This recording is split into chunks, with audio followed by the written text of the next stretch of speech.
Mtima wa mbuye wako ukukonda iwe ndiye wakuona wopilira. Mtima wa mbuye wako ukukonda iwe ndiye wakuona.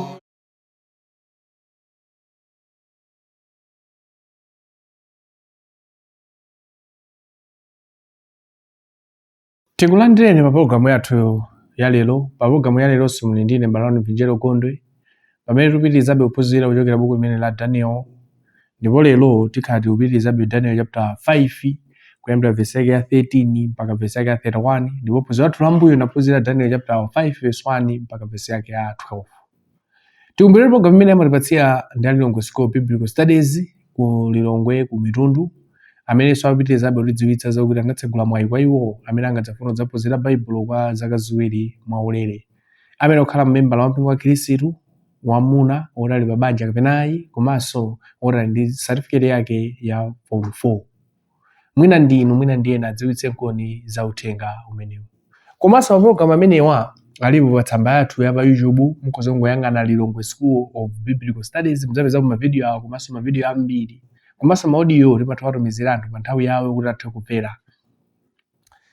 Pamapeto tipereka nambala imene mungagwiritse ntchito pokakhala ndi mafunso kudza programu imeneyi. Pa tsiku la lero tikupitirizabe kuchokera m'buku limene la Daniel chapter yake ya 5. Programu yathu ya mbuyoyi, programu ya number 6 kapena phunziro ya number 6, tinaonapo kuti fumu imeneyi mwana wa Nebukadneza amene ali Belisazara atakonza phwando, ndipo phwando paja panapezeka kuti anakatenga zinthu zankachisi zimene anatenga ku Israeli mabwake, ndipo pomwera pamenepo panapezeka kuti pabwera dzanja limene lolemba khoma. Kenako anazunguzika maganizo, anayitanitsa anthu ake azelu, anthu amaula a Babeloni kuti amuthandize kuti alemba chani komanso atanthauza chani. Ndipo anthu ajabe atabwera zinawakanika, ndipo panadzabwera mzimayi wina amene anadzafotokoza kuti komatu munthu ayi abambo ako panali munthu wina amene ndikupita atabwera pano akuzokuthandizani. Ndipo tinasiyira ponena kuti uthenga wapita ukamuyitana kuti abwere, ndipo uthenga unapita kuti abwere mwachangu. Mugawo lathu limene phunziro limene la number 7 tikhala tikuona no verse 13 kuti uthenga unapita kwa Daniel zinatani, kuti Daniel atabwera anadzawathandiza ndipo anawathandiza bwanji. Tione kuyambira pa verse yake imene ya 13 matsika musi. Komanso china chimene tisanambe kuona zimene china chimene mafunika kukumbukira njeno tikaona buku la Daniel chapter 2 maloto a Nebukadneza ndi mu Daniel chapter 5 zimene fumu imene iso inachita pali zinthu zingapo zimene zimafanana. Mu maloto a Nebukadneza analota munthu amene anapangidwa mbali ina ndi golide, silver komanso zinthu zina za mtengo wapatali.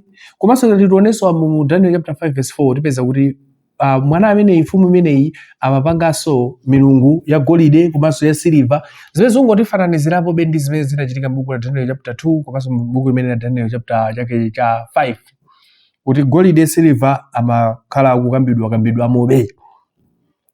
Komano chinanso chimene tinaona chakuti anthuwa ku Daniel chapter 2 Daniel chapter 5 onsewa anali kuti munthu amene awathandiza ampatsanso zinthu kapena mphotho.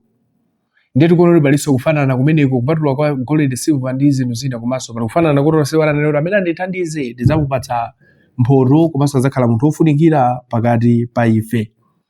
Tiyendipitirizeni kuona buku limene la Daniel chapter chake cha 5 verse yake ya 13.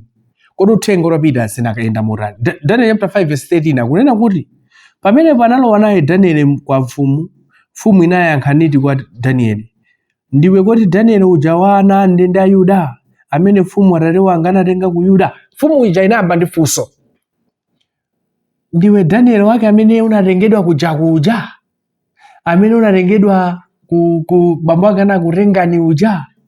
Ndiwe wa ndende kapena ndiwe wakapolo, ndiwe kapolo uja?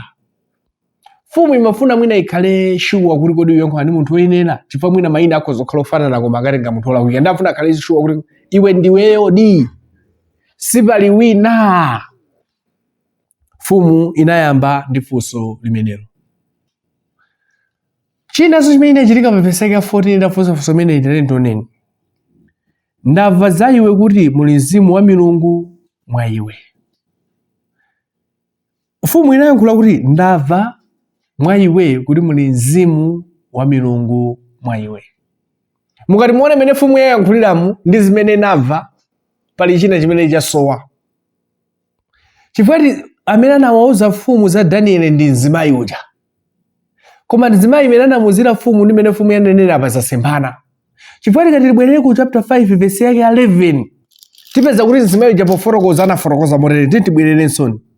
Pali munthu mu ufumu wanu, mwa iye muli mzimu wa milungu yoyera. Mzimayi uja ananena kuti mzimu wa milungu yoyera. Pamene mfumu ipokamuza Danieli akuti ndamva mwa iwe kuti muli mzimu wa mulungu. Mawu woyera kapena yoyera yachotsapo. Mzimayi uja amafuna osiyanitsa milungu yawo ndi mulungu wa Danieli. Koma mfumu ingoti ndamva mwa iwe kuti muli mzimu wa milungu. Zakuti ndi yoyera kapena ayi, sinapitirize kunena motero mu mfumuyo. Vesi inapitirira kunena kuti mwa iwe ndi kuti mupezeka mwa iwe kuunika ndi luntha ndi nzeru zopambana. Kuti mwa iwe ndamva kuti mapezeka luntha, kuunika ndi nzeru zosiyanasiyana. Mfumu inapitiriza kulankhula motero. Pa vesi yake 15, ndipo tsono anabwera nawo kwa ine. Pa vesi 15, ndipo tsono anabwera nawo kwa ine anzeru openduka ndi akuwerenga lemba ili ndi kundidziwitsa kumasulira kwake, koma sanakhoze kufotokozera kumasulira kwa chinthuchi.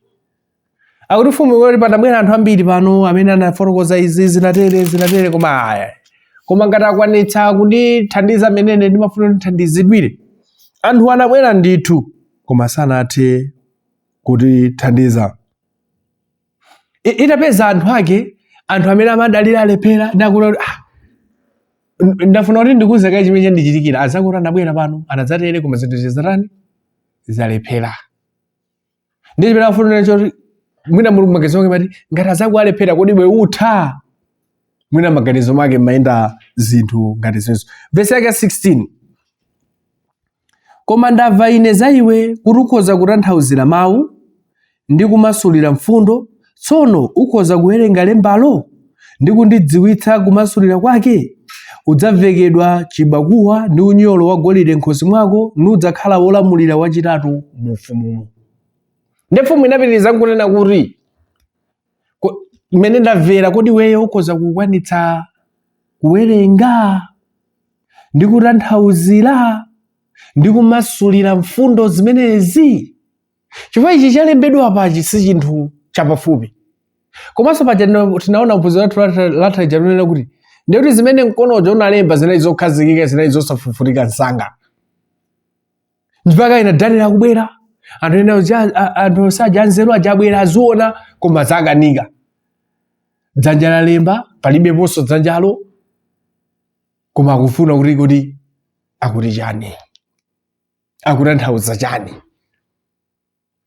Ndiyeno akunena kuti koma chimene ndikufuna chinthu ichi, iweyo kodi ukhoza kutithandiza. Udziwa kuti ukandithandiza udzakhala munthu oti wamtengo wapatali, udzakhala wachitatu mu ufumu muno. Komanso sudzangokhala wachitatu, udzapatsidwa zinthu za mtengo wapatali. Ntchito ndi imeneyi, mwayitu ndi umenewu. Sitodziwa tinakakhala ngati ife kuti atiuza zimenezo kaya m'mutu mwathu muno akamayenda zotani. Koma pepena ukhoza kuganiza kuti nakhala ife kuti atiuza moyo nakakhala munthu osangalala mu mtima mwanga kuti lero ndi mwayi wanga uja ndi kuti ndi umenewu. Zinthu zina zimene sumaziyembekezera koma zakugwera ndipo zili zabwino. Vesi yake ya 17, mwina tisanapita vesi ya 17, vesi yake ya 16 naona sopa ndine imene chofunika. Akunena kuti koma ndamva ine za iwe. Mawu amene oti ndamva ine za iwe amafuna kuti pasai chithunzi chonena kuti ndiye ubale wa mfumu imeneyi ndi Danieli unalo lutasokonekererana. Nchifukwa mfumu yadalira kuti ndachita kumva za iwe, chifukwa iwenso ndikudziwa. Zatengera anthu ena kuti andiuze. Akapanda ndiuza sinkanakudziwanso. So ndimakufunanso kuona mawu amenewo amene amafuna kutithandizira kuti tidziwe kuti ubale wawo Danieli ndi mfumu imeneyi unalo uli patali sakudziwana. Vesi 17, pamenepo anayankha Danieli nati kwa mfumu, mphatso zanu zikhale zanu ndi mphotho zanu mupatse wina, koma ndidzawerengera mfumu lembalo ndi kudziwitsa kumasulira kwake. Daniel anayankhula maonena kuti ndamva zonse mwanenazo, koma mphatso munenazo zikhale zanu. Zonse munenazo musandipatse ineyo, zikhale zanu.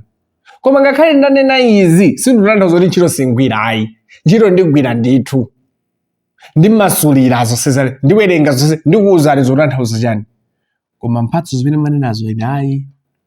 Pena zimandikumbutsa tikaona buku limene la 2 Mafumu chapter 5 nkhani ya Naamani ndi Elisa. Timakumbukira bwino mwina Naamani wakhate atapita kwa mneneri. Anabweretsa mphatso za mtengo wapatali mu magaleta awo. Koma mneneri wa Mulungu anati tangowawuzana akasambe uko ka 7 basi zitha zimenezo. Koma anabweretsa mphotho abwerera nazo. Iya mphotho bwerera nazo. Zinatengera wantchito wina amene analosusuka anakatenga zinabweretseranso matsoka. Ndepeno komaona zinthu ngapezi zimadzangotithandiza kuti mwina anthu amenewa amakana mphatsozi pofuna kuti mwina asamalamulidwe kaya. Chifukwa zambiri munthu amene wakupatsa chinthu amakhala ndi mphamvu pa iwe. Nde situdziwabe koma chimene amakatira komabe anthu anakana kuti musatipatse koma ife ntchito tilani, anthu onse anagwirizana chinthu chimodzi. Musatipatse mphatso koma ntchito tikugwirirani. Elisa ananena chimodzimodzi, komanso apa tikupeza Daniel nayenso akukamba chimodzimodzi. Kuti atamva komano pena ukamaona ndimadzazilenga ineyo kuti ndili m'mapazi mwa anthu amenewa. Ndili m'mapazi mwa Elisa, ndili m'mapazi mwa Daniel. President anena kuti mukachita chakuti tikupatsani zakuti, ndipo ito zote zinthu zokhoza opanga ndithu. Sindodziwa inanu kuti mukhoza yankha kuti chani, koma anthu ambiri zikuzotivuta kuti tinene kuti sititenga mphatsozo. Ambiri kuti koma taonjezera mponiso pang'ono bwanji. Ndigwira ntchito yotamandira tachita mkoni pang'ono, mutandipatsenso chakuti. Koma wanaonetsera aya. Ntchito koma tigwira koma izozo khala nazo. Verse 18.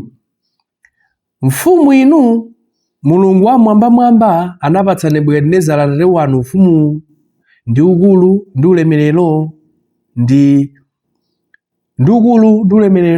ndi chifumu. Momwe ayambe kumuwuza kuti kodi alemba kuti chani, Daniel anati ndifuna ndikuwuzeni izi. Mwina simudziwa. Mudziwa kuti mupezeke fumu zinachokera kuti? Ndi Daniel akumuwuza kuti mwina nkuthekeni simudziwa. Kapena mudziwa koma ndikukumbutseni. Kuti inu mukhale mfumu, mukumbukire za bambo anu. Ne bambo anu Nebukadinezara kuti akhale mfumu komanso akhale ndi ulemerero onsewu. Mulungu ndi amene anamupatsa.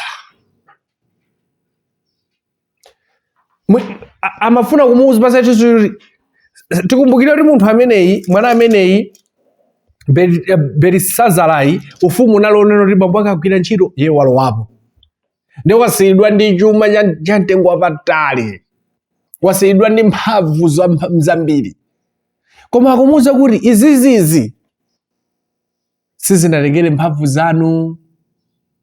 Mwina simudziwa ufumu umenewu bambo anu aja, mphamvu zimenezi, chuma chimenechi anawapatsa ndi Mulungu. Asadambe umuyankha koma ndimafuna mudziwe zimezi. Pa verse 19. Ndipo chifukwa cha ukulu adapatsanso anthu onse. Akuti chifukwa cha ukulu umene bambo anu anali nawo, anthu onse atanda zoti dziko lonse lapansi linali m'manja mwawo. Ikupitirira kuti mitundu yonse ya anthu akati amamuwuza muganizire za anthu onse amene munaonapo, anthu onse anali m'manja mwanu, bambo anu. Amanenedwe onse ananjenjemera nawo pamaso pake. Amene anafuna kuwapha anawapha, amene anafuna kuwasunga anawasunga moyo, amene anafuna kuwakweza anawakweza, amene anafuna kuwatsitsa anawatsitsa. Akunena kuti bambo anu anali munthu oti si wachibwana. Dziko lonse lapansi linali m'manja mwawo, Mulungu anawapatsa. Akunena kuti aliyense akafuna kumukweza, bambo anu amakweza. Wina aliyense akafuna kutsitsa, bambo anu amatsitsa. Wina aliyense akafuna kumupatsa moyo, bambo anu amamusunga ndi moyo. Wina aliyense akafuna kumupha, bambo anu amapha. ndiye mwina simudziwa, dziwani nkoni izi. Ine bambo anu ndiwadziwa, ine bambo anu ndagwira nawo ntchito, bambo anu amapanga izi. Verse yake ya 20. Koma pokwezeka mtima wake nulimba mzimu wake kuchita modzikuza, anamtsitsa pa mpando wa ufumu wake namchotsera ulemerero wake. Nanapitiriza kuti koma ngakhale bambo anu anafika msinkhu umenewu, koma panali chinthu ichi chimene chinawavuta bambo anu. Anadzitukumula, anakweza mtima wawo. Ndifo cha zimenezo Mulungu anachotsa ulemerero wawo. Afuna muuze kuti bambo anu apezeke kuti sifumuso chifukwa cha mphamvu ya Mulungu. Mulungu amene amapereka anatenga, koma kuti atenge si chinayi, anadzikweza. Kuti pachitike izi kuti bambo anu agwetsedwe chifukwa cha iwo mtima wawo anadzikweza, koma Mulungu anawapatsa. Ndikaona zimene anayankhula Daniel zimadzandikumbutsa zimene zinalembedwa m'buku la Daniel chapter 4 pa verse ya 30. Anayankhula mawu awo onena kuti pa verse 30 Daniel chapter 4 pa verse 30 akunena kuti ufumu inanena niti, suyu Babuloni wankulu ndinamanga, akhale pokhala pa chifumu ndi mphamvu yanga yayikulu, iwoneka ulemerero wa chifumu changa. Buku limene la Daniel chapter 4 verse ya 30 tikupeza kunena kuti akumuuza Mulungu kunena kuti, kapena Bible likutiuza kunena kuti Mulungu ali ndi mphamvu, Mulungu ali ndi kuthekera, Mulungu amatha kumuyika munthu, komanso Mulungu amatha kuchotsa ulemerero wa chifumu. Mulungu ali ndi mphamvu, Mulungu ali ndi kuthekera, Mulungu si munthu wamba. Ndiye tikupeza kunena kuti pa verse yake tikapitiriranso verse yake 32 timapezaponso kunena Daniel chapter 4 verse yake 32 timapezaponso kunena kuti nadza kuyinga kukuchotsa kwa anthu, ndipo khala pako udzakhala pamodzi ndi nyama zakuthengo, adzakudyetsa udzu ngati ng'ombe, nizidzakupitirira nthawi zisanu ndi ziwiri, mpaka udzadziwa kuti wamwambamwamba alamulira mu ufumu wa anthu, nawupereka kwa aliyense iye afuna mwini. Daniel chapter 5 verse yake 20 taona kuti bambo bakumuuza kuti bambo anachotsedwa chifukwa cha kudzikweza. Daniel chapter 4 verse yake 32 kuyambira verse yake 30 tikupeza kunena kuti akunena kuti Mulungu ali ndi mphamvu pa mafumu onse, amayika amachotsa ndi Mulungu. Ndakumuuza mwana ameneyi kunena kuti iwe mwana iwe Belisazara, dziwa izi, bambo ako anali ndi mphamvu zako zinso mpang'ono, koma chifukwa cha kudzitukumula inafika nthawi imene Mulungu anaonetsa mphamvu zake. Ndakumuuza kuti ndisanakuyankheni zanuzo ndifuna mudziweka chinthu ichi, Mulungu amene tumukamba apayi anayika bambo ako kuti akhale fupi. Verse yake 21 inapitirira kunena kuti pa verse 21, ndipo anamuyinga kunchotsa kwa ana anthu, ndi mtima wake unasandulika ngati wa nyama zakuthengo, ndipo khala pake pa mbidzi. Ananjetsa udzu ngati ng'ombe, ndi thupi lake linakanthamira ndi mame akumwamba, mpaka anadziwa kuti wamwambamwamba alamulira mu ufumu wa anthu, nuwikira aliyense iye afuna mwini. Ufumu wa Mulungu, Mulungu amayika amene afuna mwini. Akuti bambo ako atafika amene bwana facho zitukumula Mulungu anachotsa, anakakhala kutchire amadya udzu ngati ng'ombe. Mwina iweyo mwana iwe sukudziwa izi ziwe zinachitikira bambo ako. Chifukwa chake nchani? Mulungu amayika amene akufuna. Koma bambo ako chifukwa chodzitukumula mtima zinawagwera ndi izi. Verse 22, ndipo inu mwana wake Belisazara inu, simunadzichepetse mtima wanu chinkana munazidziwa izi zonse. Akuti chinkana munazidziwa izi zonse. Daniel akunena kuti bambo ako kuti agwetsedwe chifukwa cha kudzitukumula mtima. Iwenso iwe taona zimene wapanga. Ukadzitukumulaso mtimaso ndetaona tsopano. Akuti wadzitukumula mtima zifukwa chonena kuti zinali zotolo bambo wako ajaso. Kapena zimene zinachitikira bambo wako aja. Zezo iwenso uzidziwa. Koma chimene unasankha unasankha mwina kutseka makuru kapena kuziwala uzichotsa mutu mwako. Iwe uzindikire chinthu ichi, mavuto amenewa amene ukudutsamuwa ndi zimene zinachitikira bambo wako. Zimene timaziona pa buku la Roma chapter 15 verse 4 kuti zimene zinalembedwa kuti ife tiphunzirepo, koma mwatsoka anthu ambiri sitiphunzirapo. Ndakumuwuza kuti kodi iwe za bambo wako sukuzidziwa? Bambo wako anachotsa chifukwa chodzitukumula. Taona iweyonso ukalowaso momwemo ukadzitukumulaso pa zinthu zimene sumene uzitukumula. Pa 23 koma munadzikweza kutsutsana naye Ambuye wakumwamba, ndipo anabwera nazo zotengeramo za nyumba yake kwa inu, ndi inu ndi akulu anu ndi akazi anu ang'ono, momwemo munamweramo vinyo, mwalemekezanso milungu ya siliva ndi ya golide ndi ya mkuwa. Akumufotokozera zinthu zonse. Akuti iwenso kuti unadzitukumula. Iwe unadzitukumula bwanji? Unakatenga zinthu za Mulungu, unazipeputsa ndi kukamweramo vinyo, kumakasangalalira ndi azikazi anu mmenemo. Chifukwa cha zimenezo zinagwetsa bambo wako. Taona iwenso ukadutsanso momwemo.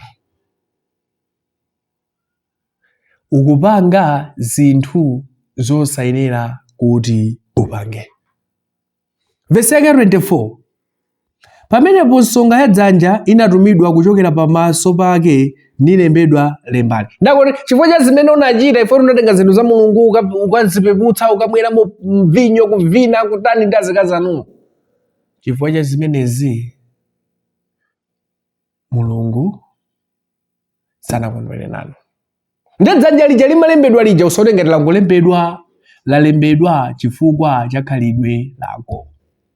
Zochitika zako usaonengati zangochitika kuti Mulungu anana nawe. Unadzitukumula, unapeputsa zinthu za Mulungu monga bambo wako. Bambo wako anapeputsa anakumana ndi zotsatira zake. Ndakumuwuza kuti ndisanawerenge izi udziwe kuti izi zalembedwa chifukwa cha khalidwe lako, chifukwa cha zochitika zako, ngatinso monga mene bambo wako anachitira zinthu zawo.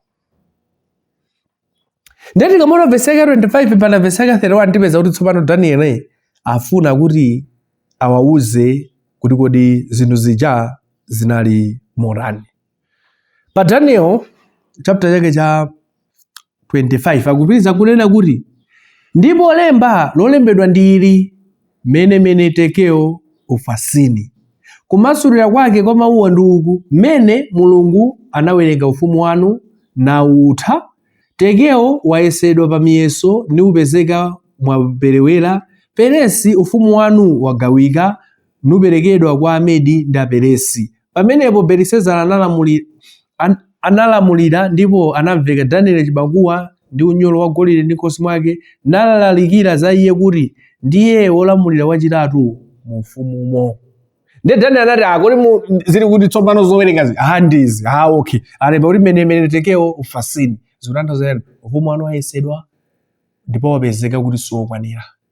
Ndipo ife zimenezo mudziweta nthauzo lake ziti ndi zimenezo. Akumuuza fumu zimenezo. Atamuuza zimenezo akuti fumu inati basi munthu amene kumugwira, kumuveka zibangiri, kulengezanso dzina lake kuti munthu amene ndi wachitatu mu ufumu muno, si munthu wamba. Akumuuza zimenezo.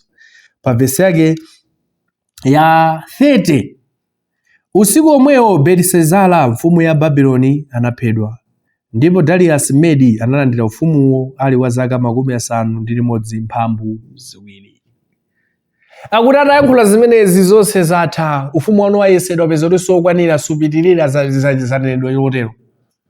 Akuti usiku omwewo mfumu imeneyi inaphedwa, ndipo Darius wa Medi amene analowa mfumu. Ndi Daniel akunena kuti Izi tumwe kumana nazozi sikuti zangobwera koma zabwera chifukwa cha khalidwe lanu zochitika zanu. Amafuna tanthauzo labwera, zotsatira zake zamupeza zotani. Inu ufumu wanu masiku anu atha, unawesedwa, wapeza osakwanira, zotsatira ndizi. Usiku omwewo akuti adaphedwadi. Gawo iliso kodi pali maphunziro otani mu phunziro lathu la namba 7 mu chapter chimenechi cha namba 5. Pali maphunziro ambiri amene tingaphunzirepo. Choyamba, pala anthu ena amene safuna kuphunzira kwa anzawo. Daniel asanamuuze kuti alemba kuti chani pachanamuuze kuti ndikumbutsekeza bambako anatere iwenso kwadutsanso momwemo. Taona zotsatira zake zimene bambako anakumana nazo zimene iwenso wakumana nazo. Tikukhala mu dziko limene pala anthu ena amafuna kuti aphunzire zitagwera iwo basi. Koma ndi bwino kuphunzira pa zimene ena anachita. Zina zimene anachita bwino azathu tiphunzire nafenso tichite bwino. Zina zimene azathu sanachite bwino zitiphunzitse kuti nafenso tisachite. Fati kachita tidzagwa momwemo. Ndivake Bible chipangana tsopano pa buku la Roma 15:4 amatuza zimenezo. Zimene zinalembedwa zakale zinalembedwa kuti zitiphunzitse ife. Ndakunena kuti china zimene ngaphunzire chimenechi. Pala anthu ena amene safuna kuphunzira pa zinthu zazawo. Amadikira kuti zagwe, amadikira kuti nkhwangwa yafikire mutu iwo mwina. Phunziro lachiwiri, nthawi zina anthu tikachita bwino timaona ngati nchifukwa cha ife tokha osati Mulungu. Tikukhala mu dziko limene anthu amati ine timadzuka mamawa ndimakapanga business yayicha. Zoona kuti zitero. Kodi ndinu nokha amene madzuka mamawa kapanga business? Ndinu nokha amene mmalimbikira? Ayi, pala zanu ena akulimbikira koma mwina sizowathekera amene aganizira. Inu mudziwe kuti si chifukwa choti inu mmalimbikira. Inde kulimbikira kuti apo koma mudziwe kuti Mulungu alipo. Ndi Daniel amuuza mfumu imene kuti pambako kuti achite bwino dziko lonse likhale m'manja mwawo. Sizinali mphamvu zawo, inali mphamvu ya Mulungu. Mulungu ndamene anayika, Mulungu ndamene anawapatsa zonsezo. Tisamaone ngati tikapeza zinthu pa moyo wathu nchifukwa choti ndife olimbikira chabe. Ayi, koma ife kuti Mulungu so watidalitsa. Phunziro lachitatu, Mulungu ali ndi mphamvu yokweza munthu komanso kutsitsa munthu ngati sakupanga chifuniro chake. Mulungu akhoza kukupatsani moyo lero, akhoza kutenga lero. Mulungu akhoza kutipatsa zimene timapemphera lero, akhoza kutenganso lero. Ngati sitichita chifuniro chake. Tichiteni chifuniro chake. Phunziro linanso limene tingaphunzire lakuti chani?